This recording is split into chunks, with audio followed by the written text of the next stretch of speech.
Yeah. You kind of are. Let me do what? it. I have good morals. Okay, I'm a great person. I don't con people. Okay, sorry. Dexterous. That's Good with my hands. Like ambidextrous. Good with my Okay, this hands. is Shannon. You're Gregarious. attacking me. Social. Social and outgoing. Shannon. Hi, I'm Shannon. Yeah. We're with the West Carolina. Alright guys, this is really hard to answer. Oh, wow. I just think I'm stranger I'm things. hearing you guys talk. Alright, I spelled this wrong, so. Oh, That's facetious. Yeah. Facetious. Say it properly. We're supposed to ignore you. Yeah. Vicarious is to live through someone, or or an experience. yeah. Ostentatious is very flashy. Scrupulous is I don't know any of them. good judgment of morals. Dexterous is very talented or intelligent. Just think of like I'm in. Hold your hands. like why not? Okay. Gregarious is It's really awesome. It's really Good morning, guys. How's everybody today? Good. Good. We're going to start today with this prompt. Is fear a good way to persuade someone? Yesterday in class, when I was asking you to tell me a time somebody had persuaded you to do something, I had a lot of kids writing to me about how their parents scared them into doing stuff. That's not persuasion particularly, but let's talk about it. Is it a good way to persuade somebody? Because a lot of people do stuff out of fear, do they not? What are some of the benefits and drawbacks of using fear to persuade people? I want you to write about this for about 10 minutes. If you get done, I want you to go on to do this. How do writers use words to create fear in readers? Does everybody remember when we read Poe? Yeah. All right. When we read Poe, he created suspense, did he not? How did he do that? How did that work? How, Zoe? He created a good background for it, and then once he just kept building everything up. How? How did he build things up? It's words on a page. How does that create fear or suspense in you? You know you're in a room with words, right? But how does it kind of start creeping into you? It's just like the tone of the words Tone. in the story. Tone. Yes. Yeah, I was about to say that it's the imagery he uses to create like a setting and that you can like relate to. Imagery. Clutch. Imagery. Tone. All of these things he uses to create in you this feeling. So, think about it when you're reading. Pay attention to the words that are used. Pay attention to the way the language pay attention to the way it rolls out. Because a good writer doesn't give you everything in the first sentence. A good writer lets you discover slowly through suspense, language, imagery, tone, mood, all these things.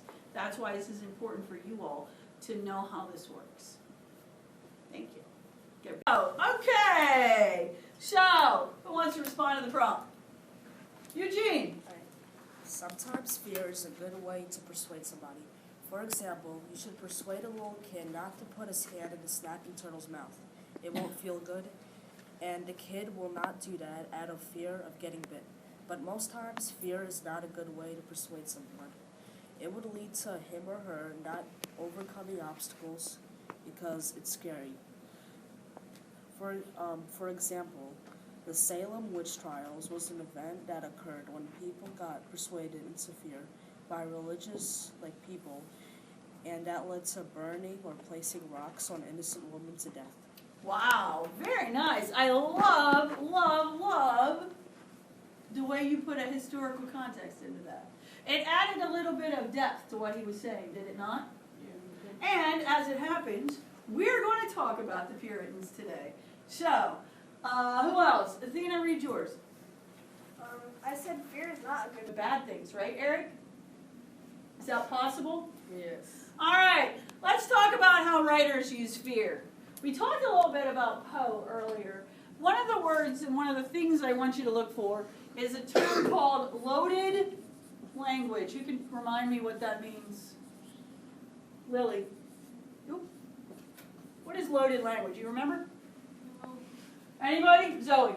Isn't it like just language or like words that just come with a lot of feeling and make you feel sometimes. What is the word? What is our special word for words with feeling?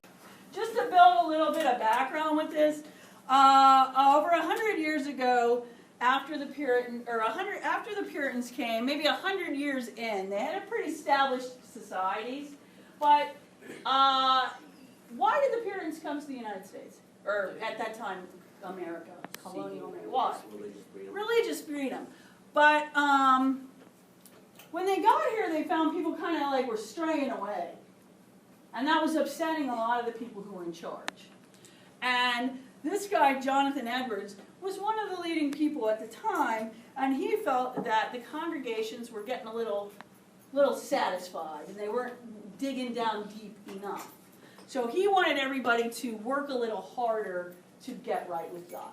So he gave this speech, and it has come down the pike as being one of the more important speeches of the Puritan era, because we don't have a whole lot of writing from that time or anything else.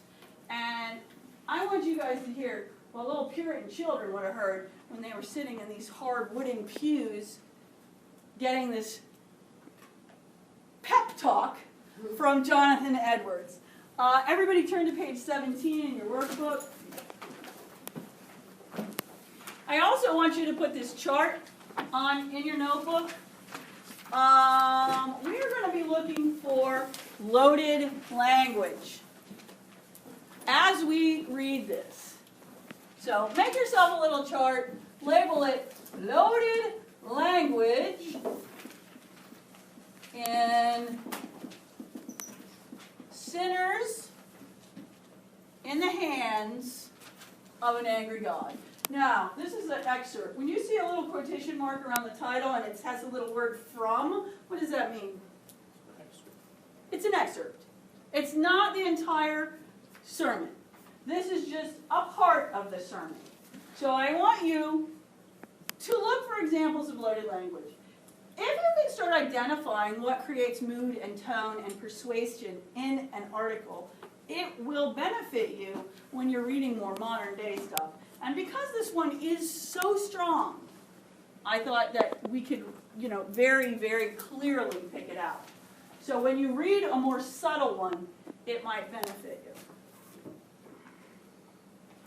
I am going to stop the tape from time to time and ask you questions, which I would like you to answer in your notebook. But do be keeping an eye out for, please keep an eye out for the loaded language in here. This sermon took place in 1741. He was a Puritan minister. Everybody knows what a minister is? Yes. What is a minister? Yeah. He's like a speaker for the church. Yeah, he's a religious leader. So, what we're going to do here is begin the tape. Everybody ready? Read along. Write any questions you may have down. I will stop the tape from time to time, and you will answer questions. Hands of an Angry God by Jonathan Edwards. From Sinners in the Hands of an Angry God by Jonathan Edwards. We find it easy to tread on and crush a worm that we see crawling on the earth. So it is easy for us to cut or singe a slender thread that anything hangs by. Thus easy is it for God when he pleases to cast his enemies down to hell. All right, opening paragraph. What do we got? What's he saying? What? As easy it is for us to kill random stuff that you use for God. Yeah. So what tone is he setting in the opening paragraph? He's saying, you know how easy it is for you to go like that to a bug? That's how easy it is for God to do that to you. What tone do we have in the first, just straight out of the gate? Yes. Aggressive. It's kind of aggressive. Is this how you're used to being spoken to 200, 300 years later? Absolutely not. It's an interesting thing how tone has They are now the objects of that very same anger and wrath of God that is expressed in the torments of hell. And the reason why they do not go down to hell in each moment is not because God, in whose power they are, is not then very angry with them, as angry as he is with many miserable creatures now tormented in hell, who there feel and bear the fierceness of his wrath. Yea, God is a great deal more angry with great numbers that are now on earth, yea, doubtless, with many that are now in this congregation, who it may be are at ease, than he is with many of those who are now in the flames of hell. Okay, so what is he saying here? Somebody clarify, paraphrase and clarify. Pradesh. That when God basically isn't like angry with like the people in hell right now. I was just more angry like with his people actually be faithful to him that are in the audience. Yeah, he's saying, you know what? God's taking care of the ones in hell already. It's you people he's really mad at. How's this making you feel? Can you imagine being a 6-year-old sitting there listening to this? I would not. I would like that. I would too. So that it is not because God is unmindful of their wickedness, and does not resent it, that he does not let loose his hand and cut them off. God is not altogether such an one as themselves, though they may imagine him to be so. The wrath of God burns against them, their damnation does not slumber. The pit is prepared, the fire is made ready, the furnace is now hot, ready to receive them. The flames do now rage and glow. I want you to notice the way he puts that list together right there. That is a really, really, really effective way to make a point, is give a list of things that will happen or that has occurred to people. I don't know if you guys remember the Whitman we read, the song of the open road, but Walt Whitman used that, where he would do lists of things, and it's a really, really, really effective way to reach people and to get them to, because if you miss a couple things in the list, you won't miss all of them. The glittering sword is whet and held over them, and the pit hath opened its mouth under them. Unconverted men walk over the pit of hell on a rotten covering, and there are innumerable places in this covering so weak that they will not bear their weight, and these places are not seen. The arrows of death fly unseen at noonday. The sharpest sight cannot discern them. God has so many different unsearchable ways of taking wicked men out of the world and sending them to hell, that there is nothing to make it appear that God had need to be at the expense of a miracle, or go out of the ordinary course of his providence to destroy any wicked man at any moment. I'm going to stop it here. I want you all to write in your notebook, what is the main idea of what he's talking about so far? Write that down. Clarify, summarize, put that in your notebook. What so far are you getting from this sermon? All right, the turn in this whole thing, where it's almost like the way he gets you, he's turned you into the lowliest creature on the planet. Then all of a sudden, he goes, but there's an answer. There's hope. There's help for you. When you're beat down that low, and there's an option now, what do you think you're going to do? You're taking it, man. You're going to take it, and you're going to be happy you can get a hold of it, are you not? Yeah. So, how persuasive would this have been? Extremely.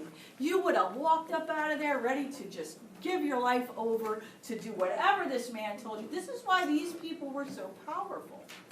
Words have power. Words motivate an entire nation. If the Puritans had not had this type of motivation, what would have happened to this country, do you think? How would we have gone? If they all just decided to go everywhere willy-nilly and not follow this guy and pull together and do the right thing, would it have been good for this country? I mean, we'll never know, right? We never really will know. But it did cause them to work together as a group. It caused them to have common goals. It was an important turning about, it was an important time in history that people needed to pull together. And this was the type of thing they used to pull together. Any questions?